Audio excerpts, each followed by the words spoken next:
네, 4월의 주제는 with 함께하기입니다. 우리가 살아가면서 많은 사람들과 함께하죠. 이 시간 저희들이 이 자리에 모여서 또 함께 예배도 드리고 있습니다.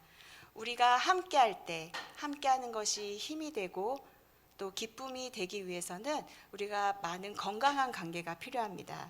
지난주 노이태 목사님을 통해서 건강한 관계를 위해서 건강한 대화에 대해서 우리가 함께 나눴는데요.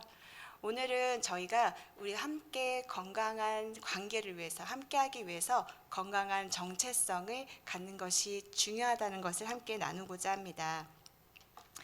정체성은 우리가 누구인지 어떤 역할을 해야 되는지 그 내용들을 알려주죠. 그리고 저희들이 건강한 정체성을 가질 때 비로소 함께할 때 기쁨이 되는 것입니다. 또 정체성의 혼란이 오게 되면 우리들의 각자의 삶의 방향을 잃어버리게 되고 이 잃어버린 삶은 또 다른 함께하는 사람들에게 영향을 미치게 됩니다. 이곳에 계신 대다수의 분들은 어머니이십니다. 이 가정 안에서 어머니로서의 정체성이 무엇인지 우리가 한나의 이야기를 통해서 함께 보도록 하겠습니다. 그 엄마라는 단어를 들으면 어떤 마음이 드시나요? 따뜻하다, 편안하다, 또 그리운 이름일 수도 있겠습니다. 우리가 때로 어렵고 힘들 때 가장 먼저 찾는 이름도 엄마이죠. 그만큼 엄마가 위로가 되고 힘이 되기 때문입니다. 그런데 제가 엄마가 되고 보니 엄마라는 단어가 그렇게 기쁘거나 행복하지만은 않았습니다. 제가 엄마가 들어가는 이 서적의 제목들을 좀 찾아봤는데요. 첫 번째를 보면 엄마, 이 세상에서 가장 행복한 이름, 내 추억의 시작, 엄마는 따뜻해. 이 책 제목만 봐도 엄마라는 단어가 따뜻하고 또 그립고 또 기대어지고 싶은 이름이죠. 그 다음 책 제목을 좀 볼까요? 엄마 주도학습, 엄마 성적이 아이 성적이다. 똑소리 나는 엄마의 105가지 육아 지혜, 현명한 엄마의 올바른 자녀 교육. 이 책 제목을 보면 이 엄마라는 자리가 너무나도 책임감, 또 과중한 부담감에 좀 두렵습니다. 또 엄마의 실력이 또 아이의 실력이 되는 것 같고 엄마의 능력이 아이의 미래를 결정짓는 것 같은 부담감이 들지요. 그 다음 책 제목을 좀 보면 육아에도 봄이 올까요? 엄마도 때론 사표 내고 싶다. 엄마 아프거나 미치거나 엄마 힘들 때 울어도 괜찮아. 우리가 이 또 책 제목을 보면 엄마라는 자리가 얼마나 우리에게 큰 부담과 또 어려움을 주는지 알 수 있을 것 같습니다. 과거의 어머니의 이미지는 이 모든 것을 아낌없이 주는 나무와 같은 이미지죠. 본인의 모든 것들을 희생해서 자녀들을 양육하고 자녀들에게 사랑을 주었죠. 가요의 그 엄마는 짜장면을 싫어했어 이런 가사처럼 이 과거의 어머니는 모든 것들을 내어주는 이 희생의 아이콘이었습니다. 근데 오늘날 어머니의 모습은 어떻습니까? 이 슈퍼맘이죠. 모든 것들을 다 잘해야 되고 또 아이의 인간관계, 아이의 학원, 또 아이의 인생 계획까지 다 플랜을 짜서 엄마가 앞서가서 아이들을 인도해야 되는 이 슈퍼맘을 요구하는 것이 오늘날의 엄마의 모습입니다. 미국에서 헬리콥터 맘이라는 단어가 일 만큼 엄마가 모든 것들을 주도하고 계획하고 또 모든 것들을 이끌어가고 또 빗자루 맘이라는 것도 있더라고요. 이 모든 것들을 아이를 가로막는 모든 것들을 썰어내는 이런 이 엄마의 이 많은 요구를 능력을 요구하는 것이 오늘날의 엄마의 상이지만 이 과거나 오늘 다 통틀어서 이 엄마라는 자리는 바로 자녀를 위해서 모든 것을 내어주는 이 자리가 엄마라는 자리입니다. 우리가 그렇다면 성경에서는 엄마를 무엇이라고 얘기하고 있을까요? 엄마의 정체성을 우리 창세기 3장 20절을 함께 읽도록 하겠습니다. 시작.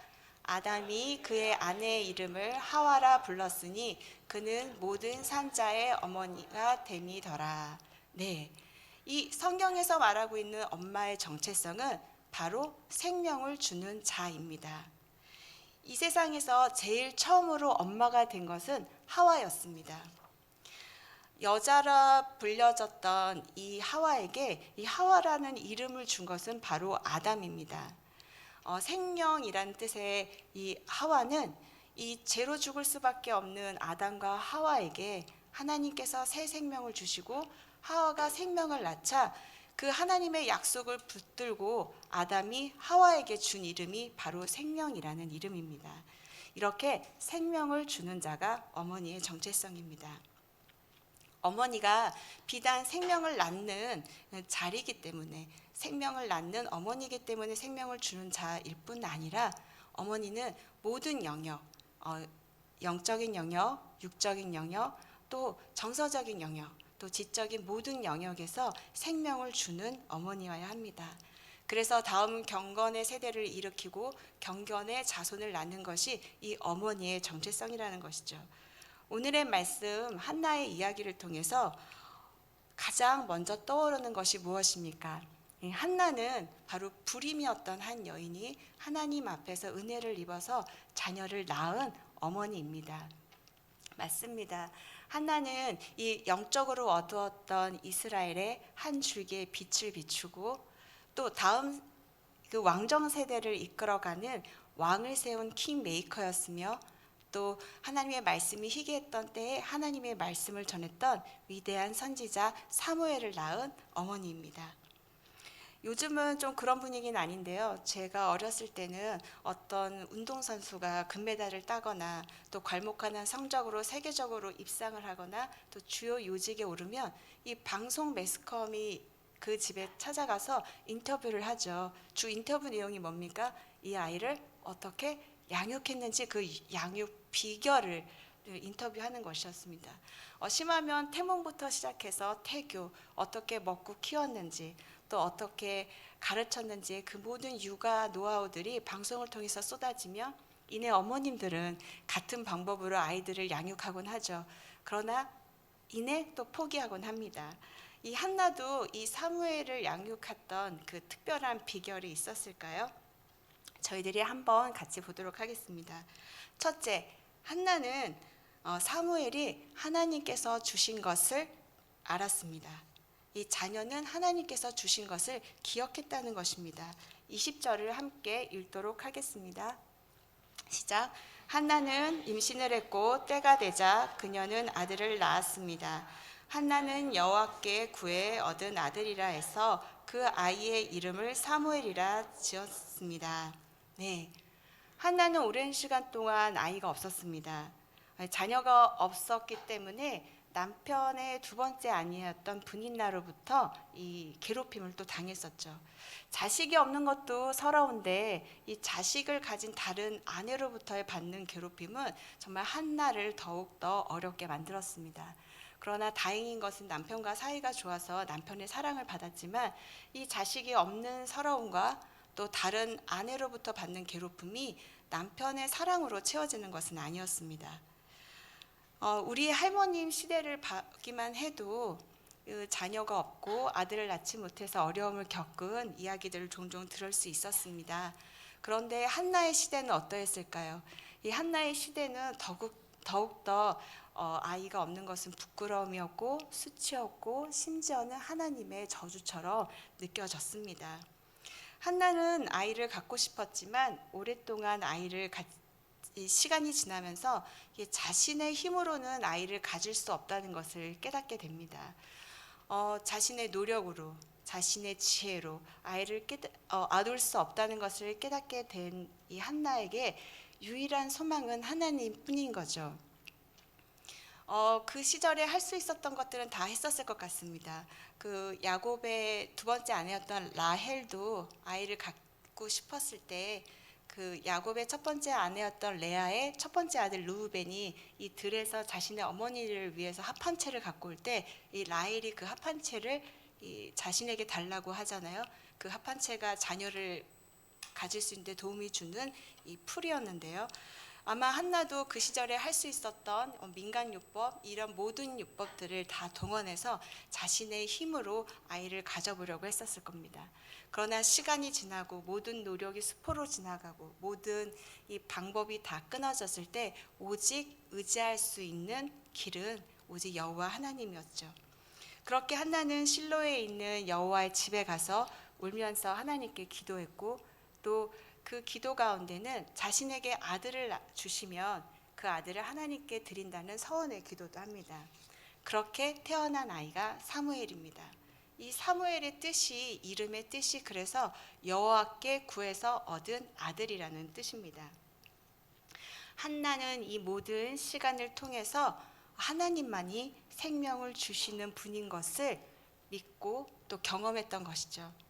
오직 하나님만이 그 생명을 주시며 그 생명을 주신 이가 하나님이라는 것을 한나는 그 아들의 이름을 통해서 고백합니다. 저도 한 3년 동안 이제 아이를 갖지 못했습니다.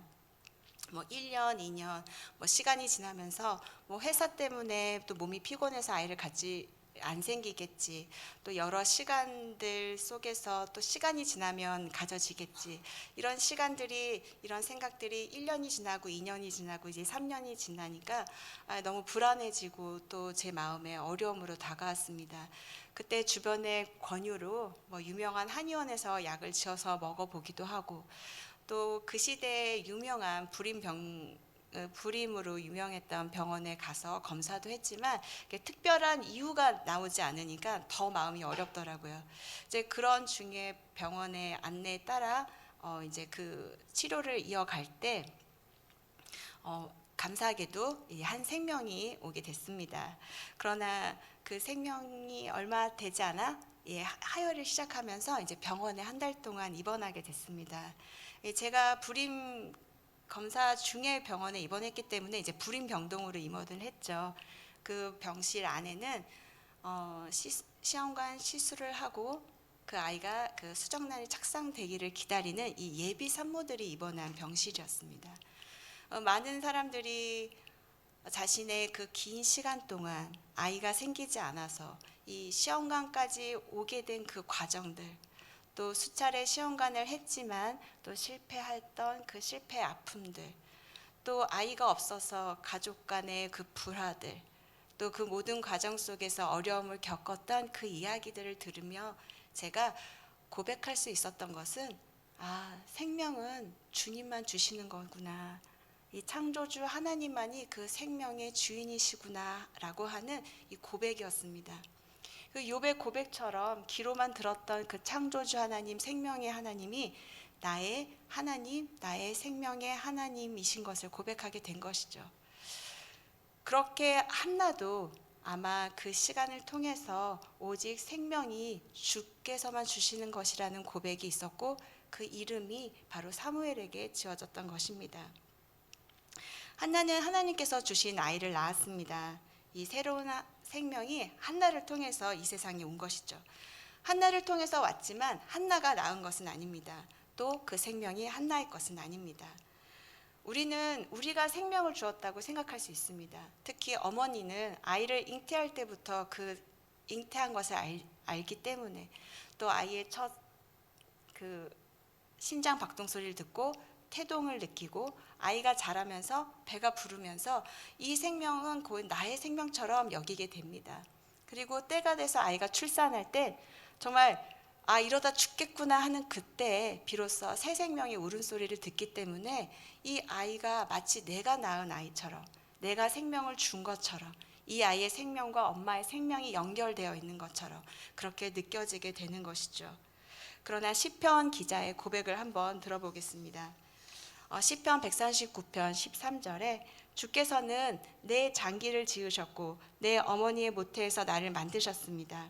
아직 완성되지도 않았는데 내 틀을 주의 눈으로 보셨고 아직 아무것도 없을 때도 나를 구성한 재료들이 이미 낱낱이 주의 책에 적혀 있었습니다.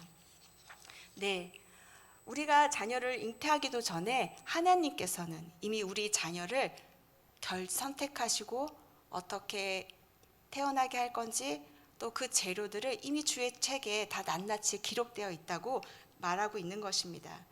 우리를 통해서 이 땅에 왔을 뿐 이 생명은 하나님께 속한 것입니다.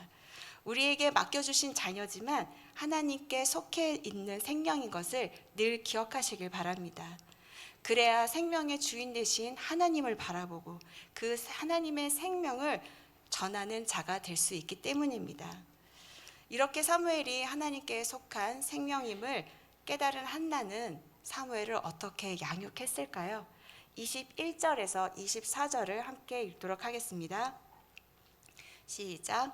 엘가나가 온 가족을 데리고 매년제와 서원절을 드리러 올라갈 때 한나는 가지 않고 남편에게 이렇게 말했습니다. 아이가 젖을 때면 제가 데려가 아이를 남편 엘가나 그곳에 살게 하려고 합니다. 남편 엘가나가 대답했습니다. 당신 생각에 그것이 최선이라면 그렇게 하시오. 그럼 당신은 아기가 젖을 뗄 때까지 여기 있으시오. 그저 여호와께서 당신의 말대로 이루시기를 바라오. 그리하여 한나는 자기 아들이 젖을 뗄 때까지 집에서 아이를 길렀습니다. 아들이 젖을 떼자 한나는 아이를 데리고 숫소 3마리와 밀가루 1에바와 포도주 1부대를 갖고 실로에 있는 여호와 집에 갔습니다. 한나는 사무엘에게 생명을 주기 위해 사무엘을 하나님 앞에 살게 했습니다. 사무엘에 대한 양육의 주권을 포기한 것이죠. 자녀를 향한 주권을 하나님께 드린 것입니다. 사무엘은 한나에게 생명과 같은 아이였습니다. 또 한나에게 사무엘이 태어났을 땐 그 사무엘은 한나를 위로하는 자였고 한나에게 면류관 같은 아이였습니다. 오랜 시간 동안 아이가 없어서 느꼈을 아픔과 서러움을 단번에 씻어준 아이였습니다. 그 아이를 품에 안고 젖을 물렸을 때 이 한나가 그동안 겪었을 이 고통의 시간들이 주마등처럼 흘렀을 겁니다. 아이가 젖을 먹고 만족하고 자고 있는 모습을 보면서 그 새근새근 자는 모습이 얼마나 예쁩니까? 또 그 아이가 엄마를 향해 웃음 짓는 그 웃음을 보면서 이 한나는 이 세상의 모든 것들을 얻은 것 같은 느낌이었을 겁니다. 그리고 그 한나를 보며 이웃과 친척들은 하나님께서 이 한나에게 베푸신 은혜와 또 하나님께 영광을 돌렸을 것입니다. 이 한나를 하나님께 데려다 준 것입니다. 한나는 이 사무엘을 보면서 이 또 사무엘의 이름을 보면서 기억해야 되는 것들이 있었죠. 이 아이가 하나님께로부터 받은 생명인 것과 자신이 하나님께 드린 그 서원의 기도 내용입니다. 그 서원의 내용은 이렇죠. 제게 아들을 주신다면 제가 그 평생을 여호와께 바치고 결코 그 머리에 칼을 대지 않겠습니다. 이 사무엘을 나실인으로 하나님께 드리는 것인데 일정 기간이 아니라 일평생을 드린다고 서원한 것입니다. 한나는 이 서원을 지키지 않고 싶었을 수도 있습니다. 그리고 또 한나의 경우에는 남편 엘가나가 허락하지 않으면 그 서원을 물을 수도 있고 또 레위기 27장 6절에 보면 은 5세겔로 이 서원을 물을 수 있는 또 율법도 있었습니다. 그러나 한나는 사무엘을 엘리 제사장에게 데려간 것이죠. 애끓는 모정을 억누르고 하나님께 드린 서원을 이행합니다. 바로 젖을 떼고 말이죠. 유대 전통에 의하면 한 3년 정도 아이의 젖을 주는데 그렇다면 사무엘이 못해도 3살, 4살, 5살 이 어린 아이를 엘리 제사장에게 데려가는 것입니다. 그렇게 사무엘을 떠나보낸 것이죠. 자, 엄마 품을 떠나기에는 너무나 어린 나이입니다. 또 사무엘은 한나가 품에 안은 첫 아이예요. 이 아이를 보내고 다른 자녀로부터 위로를 받을 수 있었던 다른 자녀는 없었습니다. 그러나 한나는 오랜 불임의 시간 또 아이가 태어나는 그 모든 과정을 통해서 이 아이가 하나님께 속한 아이인 것을 알았고 하나님 앞에 자라야 되는 아이인 것을 알았습니다. 한나는 사무엘이 나실인으로 자라야 되는 것을 알았죠. 이렇게 하나님의 비전, 하나님의 뜻, 하나님의 계획대로 이 아이가 자라야 되는 것을 한나는 알았던 것입니다. 그렇게 한나는 자신의 품에서 하나님의 품으로 양육의 주권을 이양합니다. 우리도 우리의 자녀를 하나님 앞에서 키워야 합니다. 우리를 통해서 자녀가 태어났지만 우리의 자녀가 아니고 하나님께 속한 아이라는 것을 기억하고 또 그 아이를 향한 하나님의 뜻과 비전과 목적이 무엇인지를 우리는 깨닫고 이 아이를 하나님 앞에 키워야 하는 것입니다. 많은 부모님들은 아이를 낳고 미래를 꿈꿉니다. 이 아이를 향한 인생 계획을 세우죠. 또 아이를 향한 그 사랑의 마음으로 이 아이가 어떻게 컸으면 하는 마음들이 또 이름 안에 담겨집니다. 그러나 우리는 아이의 인생을 그려주는 사람들이 아닙니다. 자녀는 부모의 소유가 아니기 때문입니다.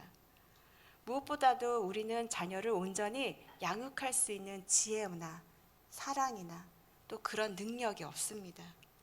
나를 통해서 태어났기 때문에 우리 자녀에 대해서 다 안다고 생각하지만 아이들이 좀 더 커서 하는 말은 엄마는 나를 잘 몰라. 아빠는 나를 잘 몰라. 나를 잘 모르는데 왜 나를 안다고 해? 이런 얘기들을 합니다. 우리는 이렇게 우리 아이를 온전히 아시는 하나님 앞에 내어 맡겨 드려야 합니다. 제 영어 이름이 해나예요. 해나는 한나를 영어식으로 부른 이름입니다. 제가 왜 영어 이름이 해나인지 상상이 가능하시죠? 저는 그렇게 3년이라는 이제 불임의 시간과 그 앞선 한 번의 유산을 통해서 지금의 아이를 품에 안았습니다. 그리고 지금의 아이 다음으로도 이제 2번의 더 유산을 하게 됐죠. 아이를 뱃속에 가졌을 때 한나처럼 서원 기도를 했냐 물으신다면 예, 노 코멘트 하겠습니다. 네. 이 아이가 그렇게 자라고 또 어려운 가운데서 품에 안다 보니까 저는 이 아이의 생명, 안전, 건강에 대해서 많이 예민하고 민감하게 되더라고요. 그래서 이제 회사를 그만두고 아이를 이제 케어를 하는데 아이가 어디에 가든지 쫓아가고 어디에 가든지 제가 데려다 주고 어디에서 놀든지 제가 항상 옆에 있었고 또 조금만 아프면 병원에 데려가고 이렇게 아이가 안전하고 건강하는데 저희 모든 에너지를 썼습니다. 그리고 그 당시는 제가 그게 당연하다 생각했습니다. 당연히 부모가, 엄마가 아이의 생명과 안전을 위해서 돌보고 살피는 것이 당연하다고 생각했기 때문이죠. 그런데 아이가 조금씩 크면서 활동 반경이 넓어지고 외부 활동이 많아지면서 제가 아이가 소풍을 갈라 하면 아이가 다시 집에 올 때까지는 아무것도 하지 못하는 저를 발견하게 됐습니다. 조금 아이의 안전에 대해서 민감하게 됐고 또 아이가 커서 뭐 학원을 다니게 되면 보통 셔틀 버스가 있어서 부모님들이 그 버스를 이용하는데 저는 제가 다 아이를 데려다 주고 기다렸다가 아이를 데려고 오고 이렇게 모든 정성을 들여서 아이를 양육하고 있었습니다. 그러던 이제 초등학교 2학년 때 아이가 축구를 하다가 좀 다치게 됐어요. 발목을 좀 삐게 돼서 또 병원을 이제 데려갔는데 엑스레이를 찍고 나서 엑스레이 판독실에서 기다리고 선생님이 부를 때까지 기다리고 있는데 이 엑스레이실이 좀 이렇게 막 분주한 거예요. 그리고 이제 선생님들이 좀 심각한 표정으로 왔다 갔다 하시고 저는 단순히 우리 아이가 다리가 삐었기 때문에 저의 아이의 문제라고 생각하지는 않았습니다. 이내 선생님께서 저를 부르시더니 이 엑스레이를 보여주시는데 제가 생각했던 아이의 발목 사진은 아니었어요. 그 안에 한 15mm 정도, 1.5mm 되는 이렇게 혹 같은 게 이게 있었는데 선생님께서는 소견서를 써줄 테니 큰 병원으로 가보라고 말씀하시는 거예요. 선생님께 이게 뭐냐고 물어봤을 때 이렇게 주저하시면서 암일 수도 있으니까 빨리 가보는 게 좋을 것 같다고 얘기하셨습니다. 큰 병원에 가서 아이의 종양의 상태를 검사하고 또 그 종양이 만약 암이라면 이제 전이가 됐는지 확인하기 위해서 이 검사를 하는 꼭 검사를 기다리는 2주라는 시간은 저에게 하루하루 정말 이 생명이 타들어가는 그런 시간이었습니다. 제가 할 수 있는 것은 하나님 앞에 엎드려 울고 기도하는 것밖에 없었습니다. 그 당시 교회 본당에 와서 계속 울면서 기도하는데 그 3번의 유산의 그 고통, 아픔이 제 안에 계속 올라오는 거예요. 그리고 이 아이도 하나님께서 데려가실 수 있다라는 이 두려움이 너무 저를 엄습했습니다. 그리고 그 두려움과 고통은 이내 분노로 바뀌었습니다. 왜냐하면 제가 이 아이가 초등학교 2학년 될 때까지 쉬지 않고 수고하며 이 아이의 생명을 지키기 위해서, 안전을 지키기 위해서 온 노력과 지혜와 온 에너지를 쏟았던 그 모든 시간들에 대해서 하나님께서 너는 아무것도 할 수 없어 라고 얘기하시는 것만 같았습니다. 하나님께서 다시 이 아이도 간신히 얻어낸 이 아이를 다시 데려가시는 것만 같은 이 두려움에 하나님께 원망과 불평의 기도를 하게 됐습니다.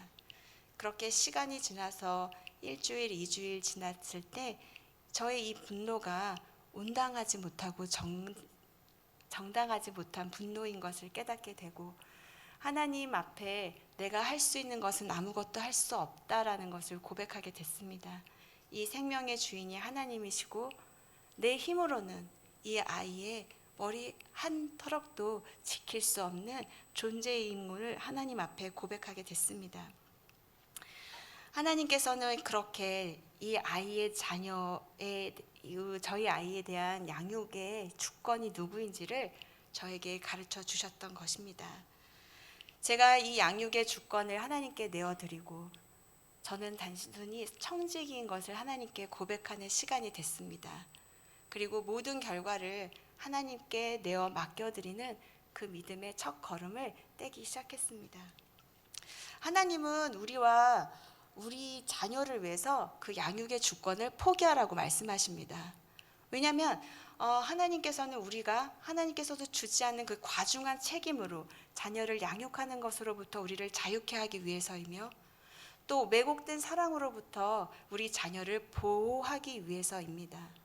우리는 사랑하는 대상에 많은 기대를 하죠. 우리의 사랑의 기대가 자녀를 망칩니다. 또 그 망쳐가는 아이를 보면서 우리가 망가져 갑니다. 그렇기 때문에 하나님께서는 진정한 양육의 주권이 누구인지를 우리에게 말씀하시고 가르쳐 주시는 것이죠. 오직 하나님만이 우리 아이를 온전히 아시고 우리 아이들을 향한 온전한 계획과 비전과 그 뜻을 가지고 아이들을 인도해 가십니다. 자녀가 참 생명을 누리기 위해서 우리는 아이를 부모 하나님 앞에 내어 드려야 합니다. 참 부모이신 하나님께 내어 맡겨야 합니다. 하나님 앞에 있는 아이는 그렇게 자신의 하나님을 만나고 그 안에서 생명을 누리기 때문입니다. 마지막으로 한나가 사무엘에게 하나님의 생명을 전할 수 사무엘에게 생명을 전할 수 있었던 것은 바로 하나님의 동역자로 함께했기 때문입니다. 기도로 한나는 하나님과 동역했습니다. 25절부터 28절까지 함께 읽겠습니다.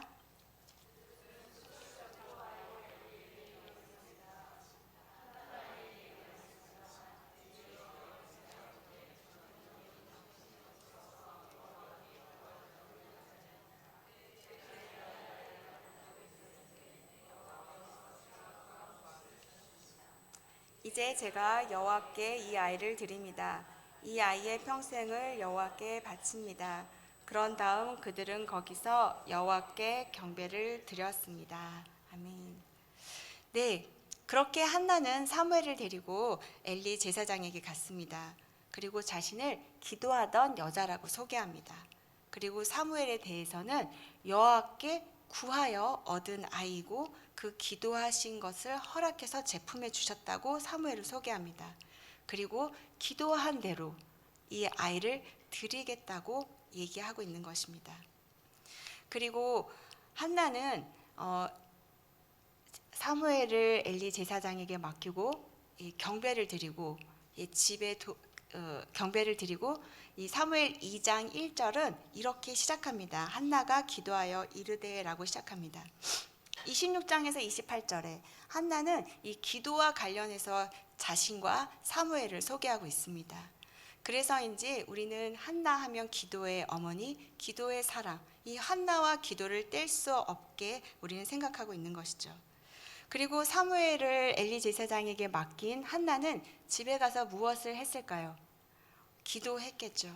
그리고 1년에 한 번씩 그 겉옷을 지어서 사무엘에게 갔는데 그 겉옷을 지으면서 무엇을 했겠습니까? 기도했었을 것입니다. 하나님께서는 어머니들을 중보 기도자로 부르셨습니다. 우리는 기도를 통해서 하나님과 동역하는 것입니다. 생명이 하나님께로부터 온 것을 알고 우리의 양육의 주권을 하나님께 내어 맡기고 우리는 아무것도 하지 않는 것이 아니라 기도를 함께 해야 하는 것이죠. 우리는 우리의 자녀들이 성장하는 그 모든 단계마다 결정해야 되는 것들이 있습니다. 그 지혜를 구하기 위해서도 기도해야 합니다. 그리고 하나님 말씀 안에서 하나님의 사랑을 보여주는 통로로서 그 사랑을 하나님께 구해야 합니다. 그리고 아이들이 자신에게 주신 그 사명을 깨달을 수 있도록, 또 주님을 인격적으로 만날 수 있도록, 온 힘을 다해서 예수 그리스도를 주라 고백할 수 있도록 우리는 함께 기도해야 합니다. 또 우리가 아이들이 성장하는 과정에서 많은 어려움을 겪습니다. 때로는 폭력으로, 때로는 왕따로, 때로는 자신의 비전을 찾지 못해서 방황하는 그 아이들을 위해서 우리는 함께 그 아이들을 붙들고 기도해야 하는 것입니다. 한나가 불임의 고통을 하나님 앞에서 엎드려 눈물로 기도할 때 생명으로 바뀌었던 것처럼 우리는 우리 아이들을 품에 품고 우리 아이들이 겪는 그 아픔과 성장의 모든 과정을 하나님 앞에 함께 엎드려 기도할 때 이 아이들은 하나님의 꿈을 꾸며 하나님의 비전 안에서 하나님의 사람으로 성장할 수 있는 것입니다. 믿음의 자녀 뒤에는 기도하는 어머님들이 있죠. 기독교의 역사와 간증에 보면 많은 기도의 어머님들이 있습니다. 그 믿음의 사람들이 기억하는 어머님들의 모습은 이 새벽마다 기도하는 모습, 또 철야 기도하는 모습, 또 골방에서 기도하는 모습입니다. 저도 어머니의 기도를 듣고 자랐습니다. 어머님이 집에서 기도하시고 찬양하고 그런 모습을 보고 자랐는데 자녀가 성장하면서 자신이 힘든 것을 다 이야기하지 않잖아요. 그런데 힘들고 지쳐서 집에 왔을 때 이 안방에서 들리는 어머니의 기도 소리와 찬양 소리는 이내 제게 하나님의 위로와 격려와 힘이 되었고 또 그렇게 그 과정을 또 지나왔던 것 같습니다. 지금도 자녀들을 위해서 새벽마다 기도하시는 어머니의 이야기를 들을 때면 늘 힘이 되고 또 존경하게 되는 이유입니다. 눈물의 기도를 하는 어머니를 둔 자녀는 망하지 않는다고 합니다. 불임으로 인한 고통의 아이콘이었던 한나가 이스라엘의 영적인 어둠을 밝히고 또 다음 왕들을 세워가는 킹메이커이자 또 기도하는 것을 쉬는 것을 죄로 여겼던 이 사무엘을 낳은 것은 우연이 아닙니다. 우리가 그동안 건강하지 못한 어머니의 정체성 때문에 많은 상처를 입었습니다. 또 저희들의 상처 때문에 자녀들이 많이 아팠습니다. 이제 하나님께서 말씀하시는 이 생명을 주는 자라는 이 어머니의 정체성이 우리의 정체성이 되어서 하나님 앞에 나아가기를 소망합니다. 우리 아이들이 내가 낳은 아이가 아니라 하나님께서 생명을 주셨기 때문에 나를 통해서 이 땅에 태어났고 이 아이의 참 부모는 하나님이신 것을 믿고 우리는 우리에게 맡겨진 아이들을 하나님의 뜻과 비전과 계획을 따라 함께 기도로 동역하는 것이 참된 어머니의 건강한 정체성이라는 것을 우리가 이 시간에 다시 한번 기억하며 하나님 앞에 나아가기를 소망합니다. 우리 함께 기도하겠습니다. 참 좋으신 하나님, 우리를 엄마로 불러주셔서 감사합니다. 우리 안에 주님께서 새로운 소망과 새로운 하나님의 말씀을 심겨주셔서 세상이 요구하는 엄마가 모든 것을 해야 되는 이 슈퍼맘의 정체성이 아니라 생명을 주는 잘하는 하나님의 정체성이 우리 안에 심겨지기를 원합니다. 이 생명이 하나님께로부터 왔고 참 부모이신 하나님 앞에 내어드리며 자녀의 손을 놓고 이제는 엎드려 주님의 발을 붙드는 저희 모두가 되기를 소망하며 저희들의 생명 되신 예수 그리스도의 이름으로 기도했습니다. 아멘.